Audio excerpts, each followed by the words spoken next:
Welcome, everybody. Hello, hello, hello. It is Thursday, February 27th, and I'm Jenny Guy. I'm the Director of Marketing for Mediavine.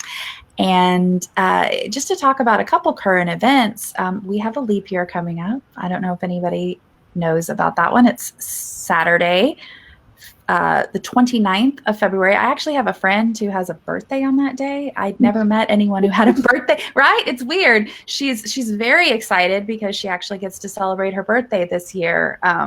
So there's that. Does anyone out there have any plans? Post them in there. And then how is the year going for you guys so far? Has Q1 been a hard hit financially after the crazy boom of Q4? We've heard a lot of comments from our audience that they're kind of take Q1 as a time to renew and rebuild and refresh and potentially take on some of the bigger projects that they don't have time to do during those crazy busy holidays. One thing we kept hearing about over and over again on social media and in the Mediavine Facebook group was that people were asking about second sites. And they were wanting to start them, or has anyone had experience with them? And that's why we're here today. I have brought in two amazing Mediavine publishers who are already rocking the socks off of their second sites, and they're here to share their expertise with you. And they're here to tell us if it's really the truth to double your pleasure, double your fun with the second site. So let's meet our guests, guys. Thanks for being here with us today, Christy Still. Christy is a native Oklahoma gal living in a little slice of country in Oklahoma with her truck driver husband and her two kids. She has turned her intense dislike for all things culinary into a thriving business as a content creator and is now the owner of two sites, Mommy Hates Cooking and Air Fryer Fanatics. Welcome, Christy. Thanks for being here. You.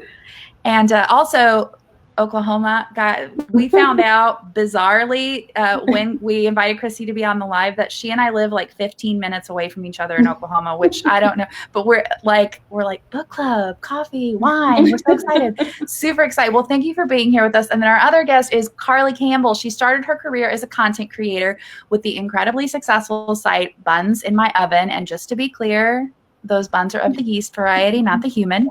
She is also the owner of the site That Low Carb Life, which she runs with her high school sweetheart husband. In addition to running two websites, she's also a homeschooling mom to two kids. And welcome, Carly. Thanks for being here. Thank you. All right. We've already got people fired up and ready to ask questions. Everyone, if you have questions for Christy or Carly and you're watching, tell us in the comments, how many sites do you currently have? And are you planning to start another site? What are you most excited to learn about today? Post it in the comments. All right, let's do this. Let's start out with just some baseline talk about your first site.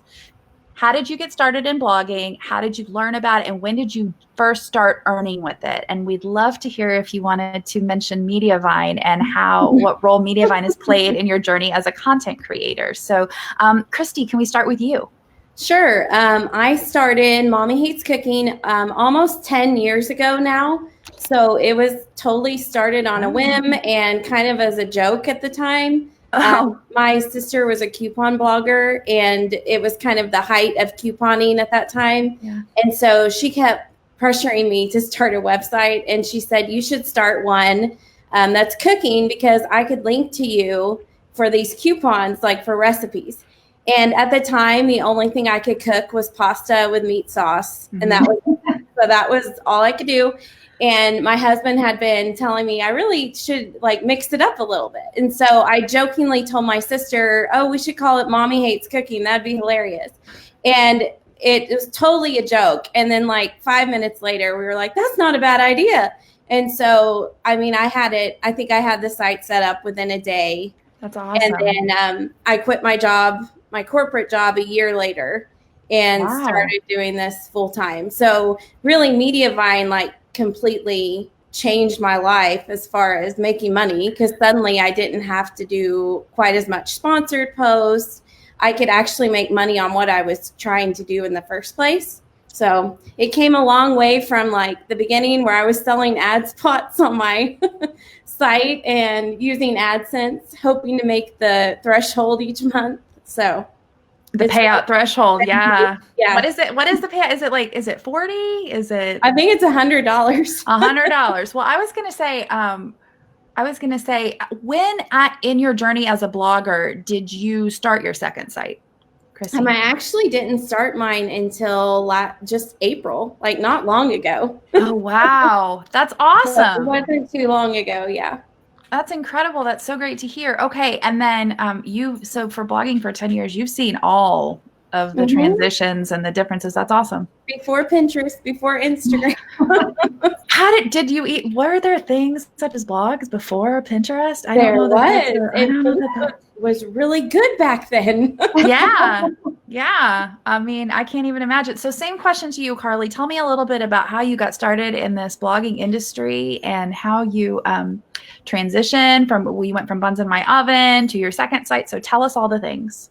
Yeah, so I actually have a pretty similar story to Christy in that I didn't cook. I made Hamburger Helper. I didn't do the pasta and meat sauce. I just did the box Hamburger Helper. Yeah. Pretty much every night. If I didn't make that, I made frozen pizza. But I was really interested in photography, and my kids just kind of got to a point where they wouldn't go for that anymore. So I started taking pictures of dinner, and there's only so many photos a person needs of their tombstone pizza. So I started cooking and putting it on the internet, and that was 10 years ago also. So that's awesome. I've been there since before Pinterest too, and those were the days. Did you do like some styling of your tombstone pizzas? Was there like some like parsley that you stuck on the top to add some zest? I just made pizza rolls the other night, and I sprinkled parsley on them, and my daughter was like, what? It's classy. It's super duper classy. Okay. So when did you start your second site in terms of that, and what role did Mediavine play? Yeah. So I started Low Carb Life in March of 2018. I was one of like the first, I'll say the first 5 people to join Mediavine. I got a scary phone call from Amber, like, hey, we're doing this thing. Let me have you talk to Eric. And I jumped, and I haven't regretted it ever since. So I don't know when Mediavine started. 2015. So yeah, when we started offering full service ad management, and you were one of your Food Fanatic, which then became one of the first 5 sites that used Mediavine for full service ad management, which is if I had a way of showing some celebration emojis or things like that, I would do it, because that's pretty incredible. And both of you have been with us for a long time now, so you've seen our transitions as well, which is really, really exciting. Okay, so we've got a couple questions from our audience. Rebecca Lowe, and we're going to talk more about this in a little bit, Rebecca, but I hear your question. She wants to know about how you balance time, and we're going to talk about a little bit. And then we've also got questions about how to create a less labor-intensive site. So we're going to get into both of those things, so do not worry. Do not worry about that. So tell me how both of you you started with food sites, and they were sites based in how you didn't love cooking and how you wanted to learn how to cook, and kind of took that journey with your readers. How did you decide on a second topic? How did you decide what to write about? Let's start with Carly, please. Yeah, for me, I mean, my first blog is named Buns in My Oven. And then I started doing a low carb diet and putting those recipes on there, and buns in my oven, it just doesn't fit with low carb. And not to mention, low carb people are, hardcore, and I say that in a nice way. I love them. Sure. They're committed. They don't want to see brownies and cake. They're struggling to stick to their diet already, and they don't want to see sugar. So it just kind of was a necessity, I felt like, and those were always my top performing posts. So that was my topic. I went for it. And so it was basically just you wanted to. Did you do research? Any kind of research to determine you really didn't have to do research, I guess, to know that low carb was a big thing. Yeah, my top 10 posts were consistently my low carb posts on Buns in My Oven. So I kind of saw the opportunity there, and I ran with it, and I have no regrets. I think that it would be, I'm actually getting ready to start a third site that I haven't really tested. So that one will be a little more scary. But yeah, I think if you see a topic that your readers already love, I think that's a good sign that, if you have enough content that you can create a whole second site about it, go for it. Okay, Christy, same question to you. I think it was kind of similar. My second site is air fryer, and I am obsessed with using that air fryer. And so it got to where I felt like I was almost spamming my readers with air fryer content. And I'm like, well, it was the same way. All of my top posts were air fryer. And so then I decided, well, I'm going to start a Facebook page that's devoted to air fryer so that I can just start sharing the recipes there. And that page kind of took off. And so then after a little while, I'm like, well, if they're going to be on this Facebook page, I could get them to a whole nother website and build a whole audience around air fryer recipes. And so that's kind of what I did. And I mean, it took off really well. I was shocked. So I'm the same way too. I'm thinking about a third site, not sure if I can balance the third site yet. So I'm trying to wait a little bit and see what happens. But it is really almost easy to do when you already have all of the content on your website anyways. And that actually fits in perfectly with a question from Michelle James, who said, do you move the air fryer post to your new site? And we want to talk more about how you share the content. But Christy, let's just address that one real quick. So yes, I have almost all of my air fryer content from Mommy Hates Cooking on the Air Fryer Fanatic site. And then I have it syndicated basically. So I've linked back to the original one. I didn't take any of that off of the Mommy Hates Cooking site. So if I post something on Air Fryer Fanatics, I'll wait a few weeks and then I'll post it on Mommy Hates Cooking. And that was something that I learned with Food Fanatic that I could do with writing for Food Fanatics. And that's helped boost both of my websites. So it's like they're feeding off each other now. Okay, I love that. And I wanted to ask, I'm going to ask the same question to Carly. Is the content shared between the two sites? But I also wanted to ask, so are they different audiences? You don't have people complaining about repetitious content, or you feel like you're cannibalizing traffic from one site to the other site? So Carly, yeah, I'm going to come back to Christy on that. And then, no, Christy, you're actually about to say something like, uh-oh. Oh, no. Remember, I was telling you before we started that things happen? Yep. Hopefully she'll come back. Carly, there she is. Carly, same question to you. Christy, come back. Same question to you, Carly. Yeah, so I actually don't syndicate. I know that Food Fanatic does, and it worked well for them. I tried it a little bit, super briefly, and I didn't like the second site outranking me, and I just gave up on it real quick. So I don't syndicate. I have maybe 2 or 3 times promoted a post and on Buns in My Oven said, hey, I made this recipe and linked out to it. And then I've also done, I think it was salmon patties. And then I shared a recipe for tartar sauce on the same day. And I just kind of married them together like that. But I really don't syndicate. All right, so 2 totally different perspectives there, and both absolutely valid, and seeing success with either one. So how long did it, in terms of time, because I think that's going to be the biggest question here. Both of you guys reference time when you're talking about a third site, and a lot of our questions here are dedicated to how do you balance. So how long did it actually take to come up with a whole new site, and did you share design ideas? How did it work? And we'll start with Carly. Will you answer that first, please? Yeah, so I'm kind of a crazy person. When I get an idea, I go for it. So I was actually in the car on my way to meet my husband out of state when I had thought about a second site for years before, and people had talked me out of it so many times, but I had the domain name, and I just had that idea. And so I thought all that up on my 3-hour car ride. I got to where my husband was, and we bought the domain right then. And I had it up within a weekend. I had content on it within the next couple weeks, and it was launched before a month was up. So it does take time for sure. The social media, setting all of that up is the worst part in my opinion. But so much more on your second site. It goes a lot smoother. And the same question to you, Christy. How did you come up with your theme? Did you decide on logos? How did all that happen in terms of how time consuming was it? It really wasn't that time consuming. For me, I already had what I was going to address earlier too, was that It is two different audiences for me. So I don't feel like they even really notice that there's the same content on both sites, because my site now is newer and a lot of that content was kind of buried on my Mommy Hates Cooking site. But as far as starting it, I already had my social media set up. So that was I did the Facebook page and I was doing a Pinterest and all of that before I ever actually started the site. So I kind of did it backwards this time from what I did previously. So actually putting the site up was really easy. I did that within a day or two.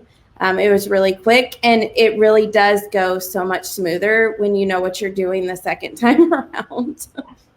That is very, very relieving to hear. Okay, so I've got a bunch of questions here about syndicated content, and so Christy, Shasta Spivey Walton says, does Google not penalize duplicate content? Andrea Updike says, what if one already moved the post to the new sites and wants to undo that? Is it too late? And Beth Baumgartner said, if you do syndicate content to the second site, can you copy and paste the entire post, or do you need to change up some of the language for Google to be happy? So let's talk about, that's a lot of things there. And we're asking about, and Elizabeth Lee Porter also said, ooh, I had no idea you could share posts. I would have thought that was duplicate content. That would make Google mad. So let's talk about Googs here for a minute and what the opinions are.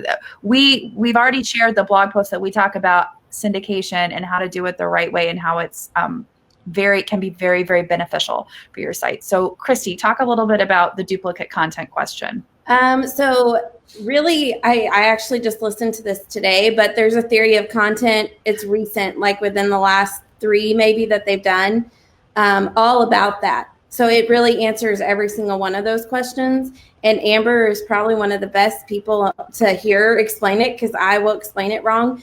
But basically, yes, you can syndicate to both. I copy and paste directly from one site to the other. I do change up sometimes a little bit of it. Like for my Mommy Hates Cooking site, the Ninja Foodie is huge on my website right now for that, but it's the exact same as using an air fryer. So I'll use the same content and switch out Ninja Foodie with air fryer whenever I post it on my air fryer site. And then the biggest thing is that you link back to the original post within the new post. And I wait a few weeks before I do that too. Okay. Awesome. But it doesn't make Google mad. According to Amber and Eric, it makes Google perfectly happy as long as you do it right. As long as, and we want to make sure we do it right. I would love, I have my awesome team. If one of my team members could grab the Theory of Content episode, I was listening to it last week, and I think I actually listened to the same episode. Yeah. So fair enough. So Andrew Eaton just said, what percentage of syndicated content versus original content on your second site? We know Carly's answer is an extremely low percentage. Christy. I update mine. I add new recipes every week. So percentage-wise, I'm not sure. It might be half and half, like 50% new. And now I've been doing it opposite, where instead of using Mommy Hates Cooking content, I've been using the air fryer content on my original blog. So I kind of go back and forth with which one I'm linking like first or which one I'm posting on first. But I would say half and half. Like I do add new recipes, so it's not just all repeating recipes over and over again.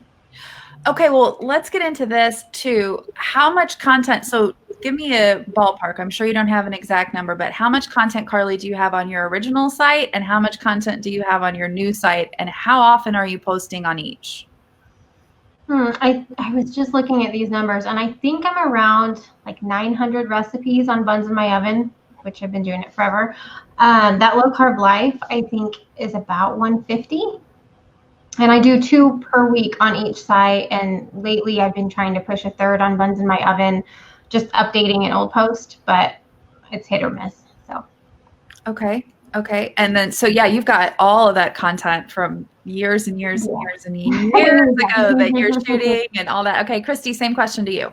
I do 3 recipes a week on Mommy Hates Cooking. I actually used to do 5 years ago. Wow. So I have tons of stuff too. Some days I even did like 2 a day. I don't know what I was thinking a long time ago, but now I only do 3. And that's good enough. I'm like, it seems to not make a difference really how many times I post on that site, but I do 2 a week on the air fryer site. Okay, and those are different posts. So your posts, basically, you guys are creating 5 posts a week, roughly. That's kind of what it sounded like to me. Okay, talk to me a little bit about your editorial calendars. Are you planning them out? How far out in advance are you doing these? Where do you get your inspiration for everything? Because that is a lot of content, you guys. Carly, I'll start with you.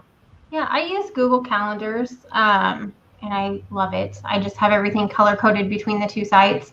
And I'm well into 2021 for Buns in My Oven. I'm probably into the fall for that low carb life. That one's trickier for me because I don't do any baking.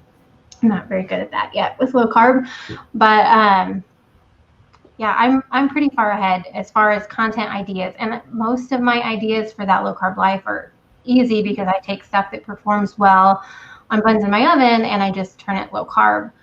And then I do a lot of SEO research, and I don't really cook for fun anymore. I cook for SEO and trying to get back into cooking fun, creative things, but that's a work in progress. Christy, I'm going to ask you the same question, but I want to hear a little bit more Carly first, because you said one of our magic buzzwords here, SEO. We're talking about it all the time. Our CEO, Eric, is talking in his series, SEO Like a CEO. Theory of Content is all about SEO. So tell me a little bit about what is your SEO method overall, and what tools do you use? Just real quick. I use SEMrush, SEMrush. I don't know what it's called, but that's SEMrush. Okay. Good. So I usually just go in there and I think of an ingredient like chicken, I type it in, and then I make a list of everything that I'm interested in that I want to create a recipe for. So it's really pretty simple for me. And then that's honestly how my 3rd site is coming about, is because it's an air fryer site, Christy. She's coming after me. It's like the West Side Story right now of air fryers. I'm excited. Let's dance off. Well, it's doing well. So it's a good one to go into.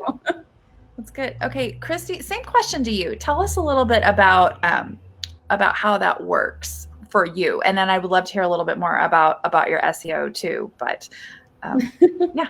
So I usually plan ahead like maybe 2 to 3 months, just to plan. I normally plan out my menu. So I really stick to recipes that I know we will like to eat, because I like to make whatever I'm making for dinner is usually what's going on my website. So I try to stick to stuff that people are asking about, but also stuff that we would like to eat too. Then as far as SEO goes, I'm in a bunch of groups that all center around Ninja Foodie and air fryer. And I really watch those groups closely to see what people are asking about in them, because you can get all kinds of ideas, because a lot of those people that's the audience I'm trying to reach. So they're asking about, how do you make this in the air fryer? How do you make this in the Ninja Foodie? And some of it is super basic that you don't think about, because in my mind, I'm like, well, I know how to make mashed potatoes, in the Ninja Foodie. Well, a lot of people don't. And you have to like really break that down. So now I've been doing like how to make mashed potatoes and just really simple things. So, but watching the groups has been one of the best things for me as far as SEO, to see what real people are looking for every day. I think that's a great recommendation for niche sites, to find those groups and find where the people are that are the audience that you're speaking to. It's fantastic. Okay, Shasta Spivey Walton said, "Oh my OMG." I'm not going to say the whole thing. OMG, I'm in love with this video. Thank you. And I'll read that post and listen to that podcast. And Bridget Brady Raffenberg said, "Your planning and schedule is super impressive, ladies." Heck yeah. All right. Question. How did you tell your existing readers from your first site that you were starting a second site? How did you promote your new site? Do you feel like some of that audience, and we talked a little bit about this, but was there carryover? Did you tell the people that there were 2 sites? I know that, Christy, you have to be, because you're doing some linking back and forth. So we'll start with Christy and then go to Carly. I link to my other site in almost all of my posts. And then I've been doing a menu plan on my website for years, and it's one of the most popular days of the week for me. And so I link to that site and that every week, and will tell people, if you're looking for these recipes, go to this website. And then I also used my newsletter and pushed it out through that. And then all my social, like with Facebook, I link to each other, or I'll share from one page to the other. I still think I have very separate audiences, just based on who's signed up for what newsletter and all of that stuff.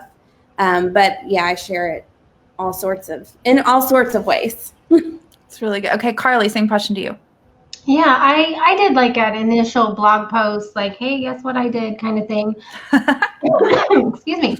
And now I have on my low carb category page on Buns in My Oven, I have like a pop-up so that people can sign up for my newsletter to that Low Carb Life right there. I don't really promote Buns in My Oven on that Low Carb Life because they're just not interested in that. They can't have buns. I mean, the buns are just really a non-starter for those low carb people. It stinks. Yeah. And it's a sad life without buns. It is. So you said there is some existing cross promotion. So most of you sound like both of you said you were taking that original site and using that traffic and using that audience to really get that second site kind of launched and started and going. And then the second site is more of that niche site. So there's less cross-pollination happening there. Absolutely. Okay, so this is a question everybody is, we just had Beth Baumgartner ask, when did you start monetizing that second site? How long did it take? And she said that another magic question is, how long did it take for your second site to hit the Mediavine threshold so you could put ads on it? So let's start with a general monetization question first. How long did it take for you to get from Carly driving in the car for 3 hours and then starting the second site to actually making money from it? And same question to you. So Carly, we'll start with you on that one, please. Yeah. So the week I launched, I hit the Mediavine threshold. Wow. And, I'll caution people that probably wouldn't happen if I had a niche site to start with where I couldn't push it out. Like if I started with the low carb site, I wouldn't have been able to push out content to Buns in My Oven. But because it was the other way around, all of those Buns in My Oven people were pretty interested in it, and I could promote it on Facebook. So I didn't realize Mediavine's threshold for a second site was lower. So I think it's actually the second month that I was approved and on there because I didn't apply right away, but it was quick. That's exciting. Okay, same question to you, Christy. It was quick for me too. I started this site in April of 2019. But I left it sitting for like the whole summer. So I didn't touch it really again. I put a bunch of stuff on it and left it until August. We just happened to hit summer, and I was purposefully taking off for the summer and did not plan that well. And so anyways, come August, I hit the ground running on it. And I think I was approved by September. So it was within the first month too. It was really quick. So exciting. And yes, Carly brought up a great point that our requirements are different for the second site. When you already have a site on Mediavine, you just need 10,000 sessions via your Google Analytics in the previous 30 days. We actually just posted in the links for the help guide that will explain all of the basics about second sites and how that works a little bit differently. Oh, Matt Hochberg just asked. Matt, we just told you, and we also got it right there in the comments. So click on that help article. So talk to me about, I know you guys talked a little bit about SEO, and you said you don't cook for fun. You said Google Calendars. How do you brainstorm for all this? You said, Christy, you like to do things that your family likes to eat. Are you looking at different cooking magazines? Are you a Food Network junkie?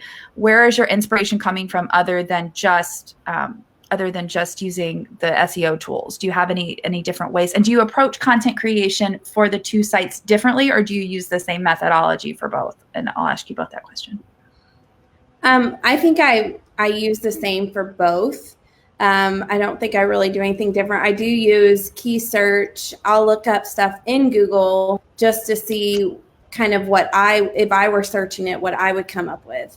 And then I feel like most of my inspiration really comes from the Facebook groups I'm in. I think I used to look at Pinterest occasionally, Now I feel like I don't even use Pinterest as a user very much anymore. I find more within these recipe groups, and even family and friends will say, you know, hey, I wanted to make this in the air fryer or the, you know, whatever, the foodie, and how do you do this? And so then I end up on this long stream of, I'm going to figure out how to do this. So fantastic. Okay, same question to you, Carly. Do you approach the content the same way? Where do you get your inspiration other than just using those SEO tools? Yeah, I definitely approach it the same way. It's just, I tend to put a low carb spin on one. I have a lot of recipes that are basically the same thing, but one of them has been, you know, I've cut the carbs down quite a bit, and then the other one is full of sugar.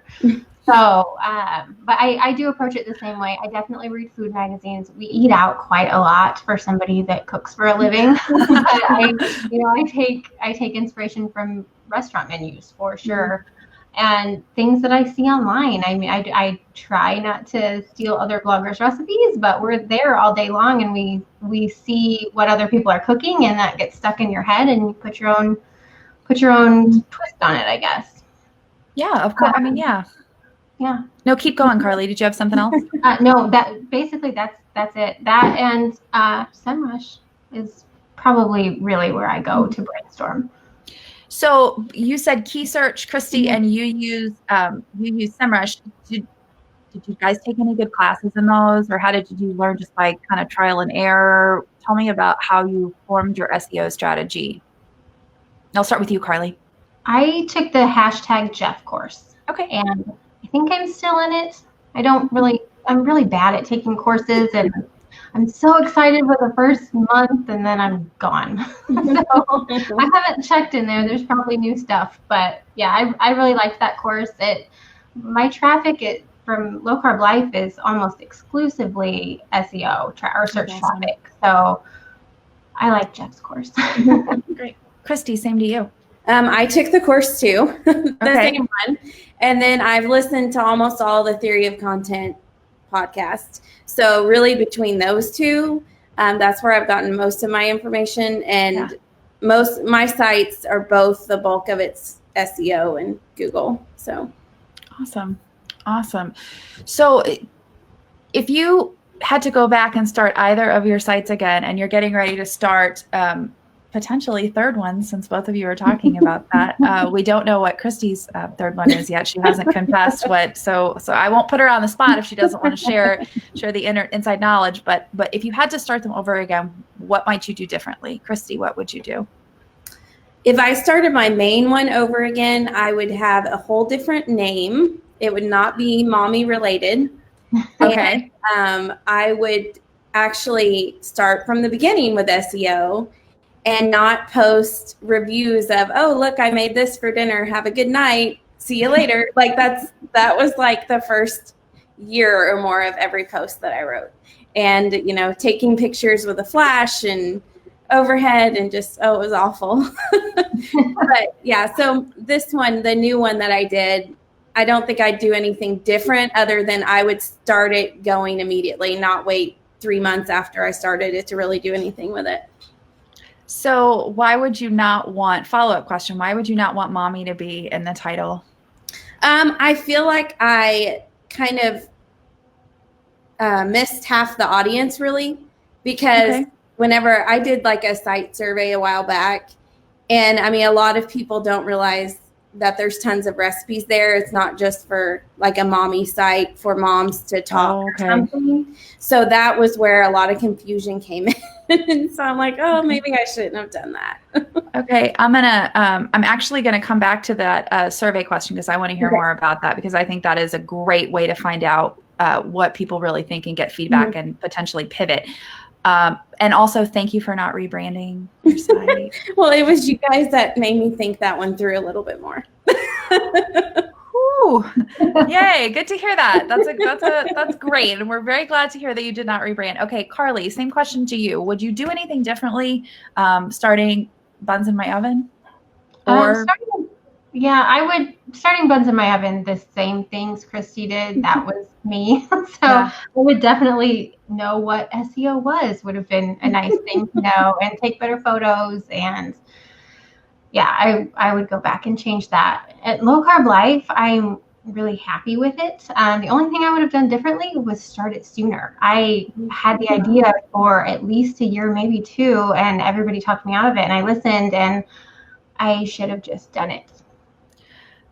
Okay.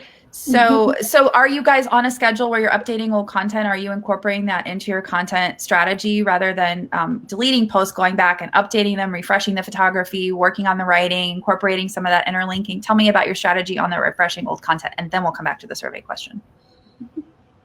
Start with you, Carly. Yeah. Right. You both are Carly, Christy. I just jump in whenever. We're informal here. Yeah. So I don't have a super great strategy for it.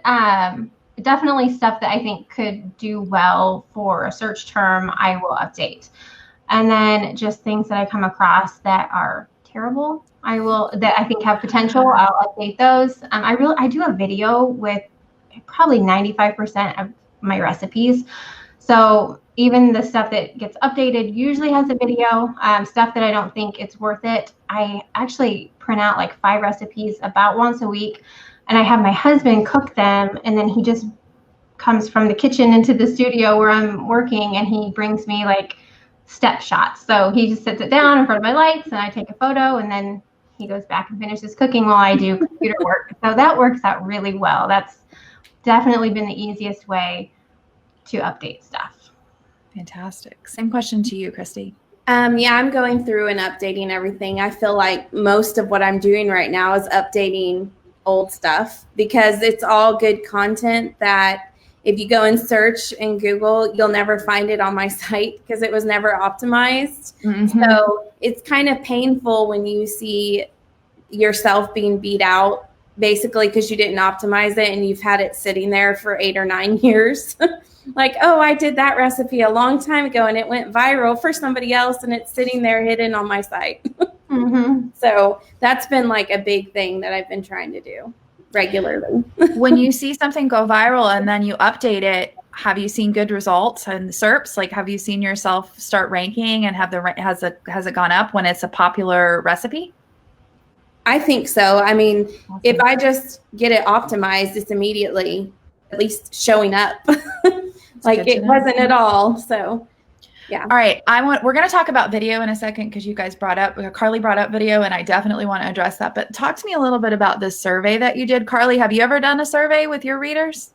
I did a few years ago, and it's a really good reminder because that was useful. That's a great idea. So Christy, tell me a little bit more. I want the deets on this. What survey? What did you do? What did you ask? How did it help? So I actually had it done. I did one a few years ago. Then I did one again not too long ago. The email course with Matt Mullen. He recommends that too. I've listened to some of his podcasts and things. And basically, I think he said do one every year at least, so that you can get to know your audience that you're working with. So I kind of went through and just asked questions about, are they male or female, like different things to figure out who my target audience was and what they were looking for. So I'd ask, like, what types of recipes are you looking for? Are you busy families? Because most of mine are busy families that are trying to get food on the table fast. And then I offered like a gift card or something if you did the survey, to give people a reason to actually take it in the first place. And did you do it with your email subscribers, or did you do a pop-up on your site? I did email subscribers, and then I posted a link to it on all my social media too. Fantastic. Okay. Carly, same question to you. When did you do your survey? What types of questions did you ask? It was a couple years ago, and similar questions to Christy, like what kind of content are you looking for? Are you cooking for a family? I think I asked their age, like a rough number. But it was a few years ago, and I don't remember. It sounds like maybe it's time to do another survey. Figure out. And Christy, how did you incorporate what you found out from your survey into your content plan moving forward? That's kind of how I figured out. So I eat gluten-free. So almost all my recipes are gluten-free, but you can make them either way. So that's kind of how I found out that I actually have a lot of gluten-free people on my website. So it made me realize that I need to keep cooking that way and keep writing them that way and not switch back to, regular recipes or anything like that. And then it also gave me insight to people wanting air fryer recipes. That was a big kicker for like my other site, and realizing that I could actually do something with that. That's awesome. That's really exciting. Okay. All right. I'm going to zero in here on the video because we know we had the year of video with Mediavine a couple years ago. Then we had the decade of video. Now we're in 2020. It's like a new decade of video. We're all about the video. So Beth Baumgartner asked, are you creating videos for your second site? Are you still seeing benefit from video? And Melissa Armstrong asked, does video content work the same as the blog post? Can you use the same video for both sites? Any downside to using the same video on social? Like, is Facebook going to hate that, or do you just cross promote from the original video? So let's talk all things video. Carly, talk about your video strategy. You said you basically do a video for every recipe. Is it a new video so every new recipe, and then are you going back? How long have you been doing videos? I started doing videos in 2016, which is when Facebook loved videos, and that really took Buns in My Oven from a decent amount of money a year blog to, wow, this is kind of amazing. So video for me was huge, and I haven't given it up yet. I do a video for pretty well every recipe. If it's something like a salad dressing, maybe not, because who needs that? But I don't necessarily do it for Facebook anymore. My low carb ones still do well. My Buns in My Oven ones don't really do anything on Facebook, but I do them just because I think they have a lot of SEO benefit, and that's my main focus. So it's worth it to me to do the video. And it's when I photograph the recipe, I may as well. I think I've got my process down. I may as well just shoot the video at the same time.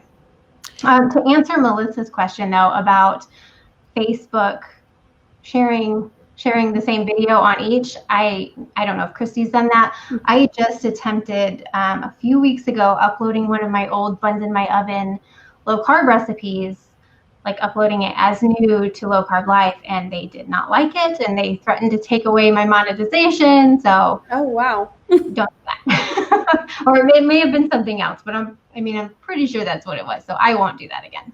And Carly, just quickly before we move over to Christy, are you seeing good results in your Mediavine dashboard from video? Yes, for sure.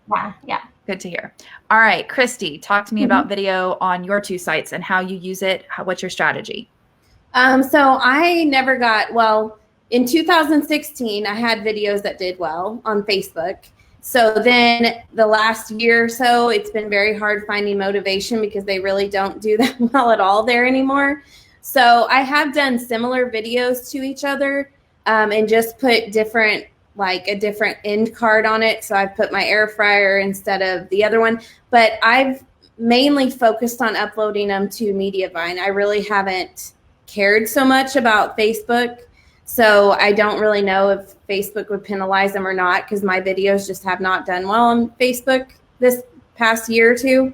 But definitely with Mediavine, they do. I don't do one for every post. I've been trying to do like the picture type videos.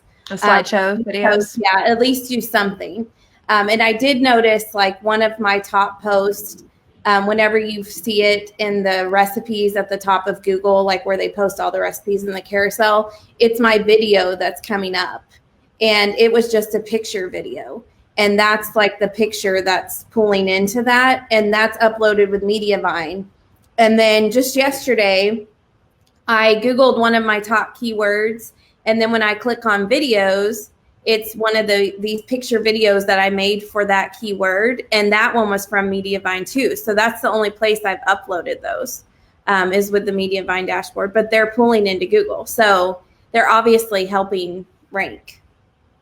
I definitely don't think that anybody would say that videos don't matter or that videos are gone out of style. Even if Facebook isn't prioritizing them as much or tossing as much traffic your way because of an algorithm shift there, I think that Everybody loves video, and that is definitely something that I don't believe will change anytime soon. Okay, Christy Hoove just asked, how long does it usually take to shoot the video from start to finish? And this is a little bit off topic, but I want to hear about, since both of you guys have prioritized video as part of your content creation strategy. Carly, what is you said you just kind of incorporate, you slide it in with your photo shoots and you just kind of make it a part of it. How long does it take? Do you edit yourself? Do you have special software?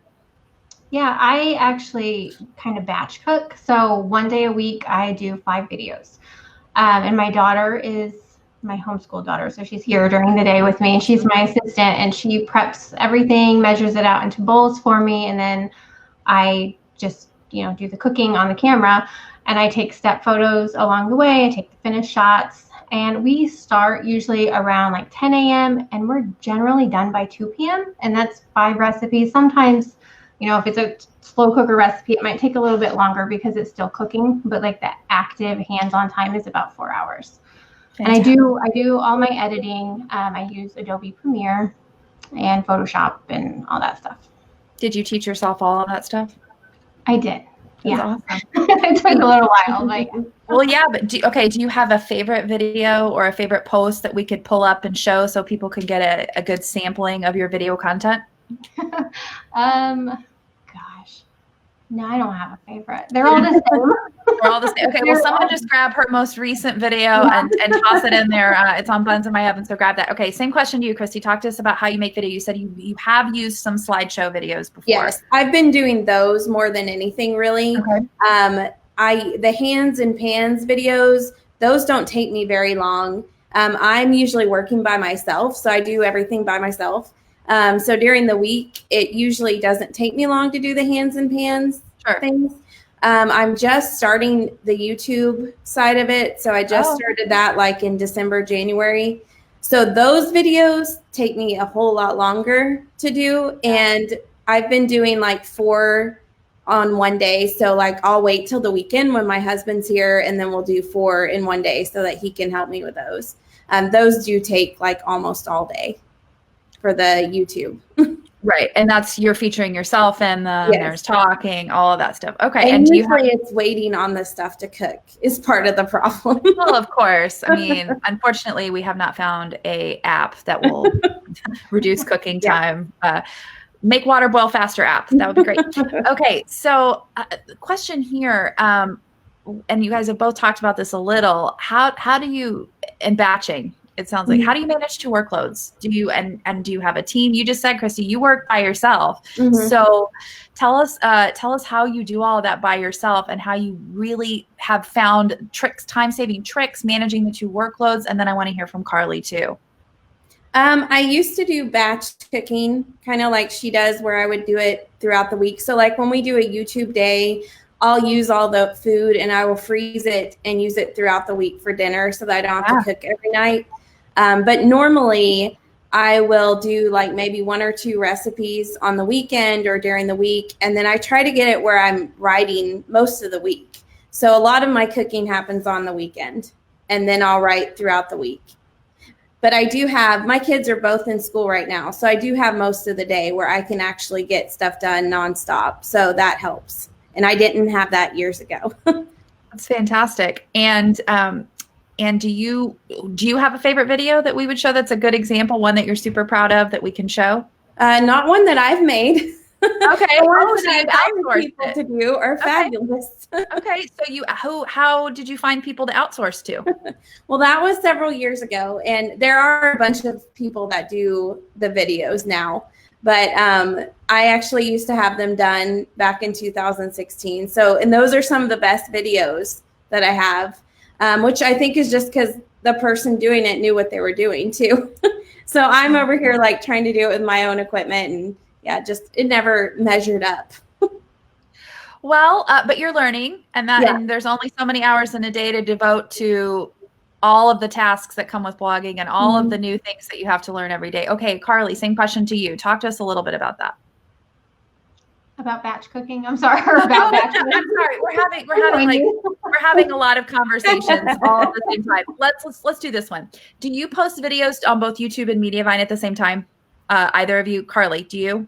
I don't. I only do hands and pan videos, and I've heard YouTube doesn't care about those, so I don't. Okay, so you don't really worry about YouTube at all. Yeah, not currently.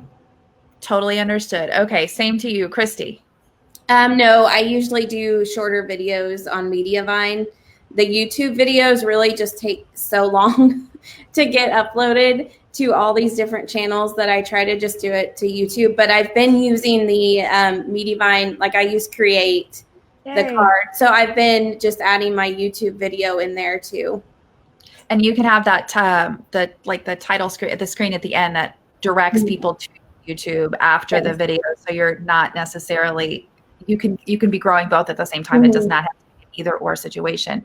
All right, Carly, this is the question. Managing the two workloads. And you were talking about how your husband has just quit his job and he's working with you now. So what gave you the confidence to do that? And how did you shift workloads? How are you handling it when it was just you? And how is it different now?